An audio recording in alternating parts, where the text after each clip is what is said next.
Шанкаров, Гожали Бровчина, Том Салевцин. Обещал жидный джады.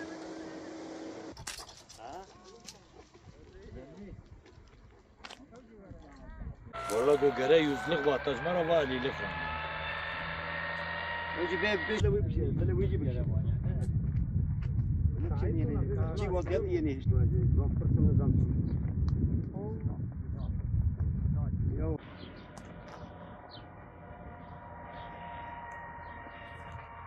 Hiç var ne sana değil. Nasıl bir de kaldı? Şu bebeği. Onu yazla.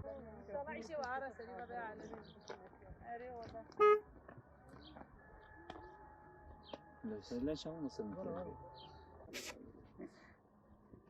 Ama o ne? Ben fotoğraf ne diyor onu işte kapat.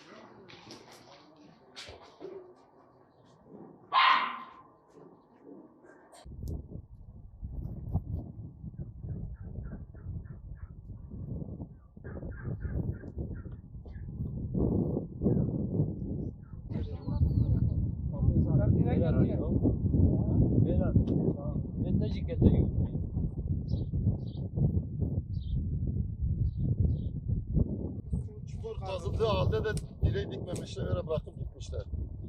Hem toplu olarak orada kalmış, çekmemişler.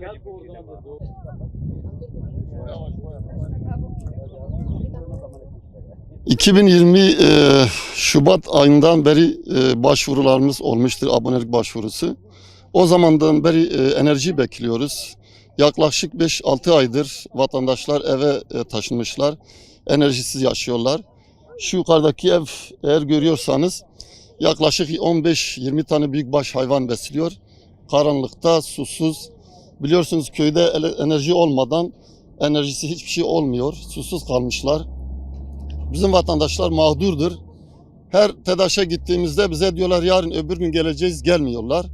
Mağdur olmuşuz, çiftçi mağdurdur. Gelince bir iki direkt dikip gidiyorlar. Bir daha 10 gün, 15 gün sonra ancak gelebiliyorlar. Defalarca büyük TEDAŞ'a gittik. Büyük TEDAŞ'a gittik, söz aldık onlardan. Yarın öbür gün gelip bitireceğiz. Hatta geçen hafta, 2 hafta önce söz aldım. Dedi salı günü, geçen salı günü dedi enerjiniz evinizde olacak. Maalesef hiçbir şey yok ortada. Yetkililerden aldığımız söz onun yerine getirmesi ve köylülerimizin mağduriyetini giderilmesini istiyoruz. Köylülerimiz mağdurdur, elektriksizdir. Ben 20 yılı aşkın İstanbul'da ikamet ediyordum. Şimdi köy hasretiyle köyüme taşındım. Ev yaptım, çiftlik yaptım. Yani büyük devletimiz mesela büyüklerimiz genç girişimci olarak iş yapın, size destek verin diyorlar ama ev yaptık, çiftlik yaptık, hayvan aldık bir sürü. Yonca ektim, ondan sonra sıla çektim. Ama bize destek çıkan yok. TEDAŞ önümüzü kesiyor.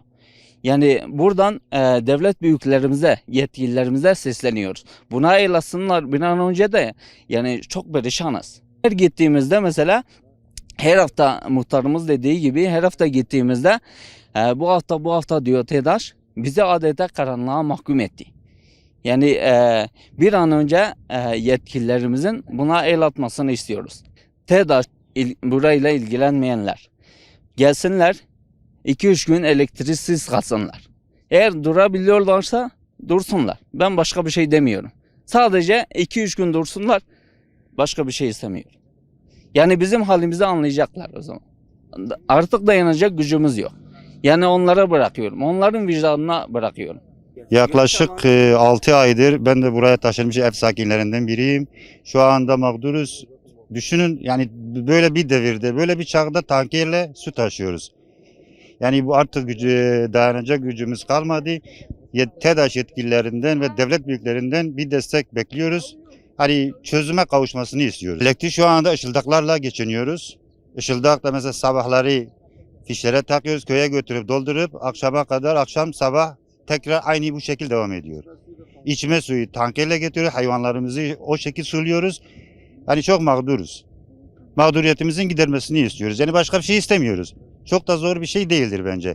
Yani TEDAŞ yetkilileri kendileri bizim yerimize koysunlar. Şu anda bu yaz ortasında eğer çocukları gelip de burada 3 gün dayanabiliyorsa bizim hiç diyecek bir sözümüz yok. Bunu bekliyoruz yani. دوری کوی جیرانی گرتی وجدان آوی حتی ایوار سری خدالال دیتینه رادزه دیاوی هی خواهی هی آیلای برامه کی طاری دمینه کوی داره کلم هیچ دی نکن ام بی آون ام جیرانه متنه مقدور ام قلیان بیاز اشیام قلان میش نکرم دستا برافت کن ام آفت کشینم ملا و حیوانی خود من اوکی تانکر آفتین ما آفتن ام بی ام کتنا مالا خو ام بی جیران مقدورن برا تشتكي بكنج مرة مزني ما تشتكي بكنج مرة. İran'a ma bağlamış ki خارج مقدورiyet kurtar bir şey. Yetkililerimize sesleniyorum buradan. Bütün köylümüz perişan oldu. Çoluk çocuk hepsi perişan oldu. Hangi aile ailesinin perişan olmasını ister? Çocukların banyosu olmuyor. Elektrik, su, hiçbir şeyimiz yok. Bu koronavirüs zamanında elektrik, su olmadığı takdirde nasıl kendimizi koruyabiliriz? Nasıl ailemizi bu hastalıktan koruyabiliriz? Yetkililerimize sesleniyorum. Hangi biri elektriksiz yaşayabilir? Hangi biri susuz yaşayabilir? Biz burada insanız. Hayvan muamelesi görmek istemiyoruz. Yetkililerimizden isteğimiz elektriğimizin, enerjimizin olması. Burada insan gibi yaşamak istememiz. Aylardan beri elektriksiziz. Burada sesimizi duyurmak istiyoruz.